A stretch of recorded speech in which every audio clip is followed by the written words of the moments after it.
বিশ্ব ক্রিকেটের সব রকম আপডেট পাওয়ার জন্য আমাদের চ্যানেলটিকে আজই সাবস্ক্রাইব করে রাখুন। 28 বছর বয়সী রাবাডা দেশে ফিরছেন পায়ের চোট নিয়ে। বোর্ডের তরফে জানানো হয়েছে যে দক্ষিণ আফ্রিকায় বিশেষজ্ঞ চিকিৎসক দেখানো হচ্ছে রাবাডাকে। বোর্ডের চিকিৎসকদের নজরে থাকবেন তিনি।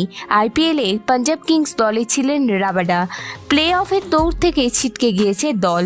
টি-20 বিশ্বকাপের আগে ওয়েস্ট ইন্ডিজের বিরুদ্ধে সিরিজ খেলবে দক্ষিণ আফ্রিকা। অনেকের মতে সেই কারণেই রাবাডাকে দেশে ডেকে পাঠানো হয়েছে। চোট খুব গুরুতর নয়, এমনকি বোর্ডের তরফে বলা হয়েছে যে টি-20 বিশ্বকাপের প্রস্তুতি নিতে সমস্যা নেই রাবাডার। হয়তো ওয়েস্ট ইন্ডিজের বিরুদ্ধে টি-20 সিরিজেও খেলতে দেখা যাবে তাকে।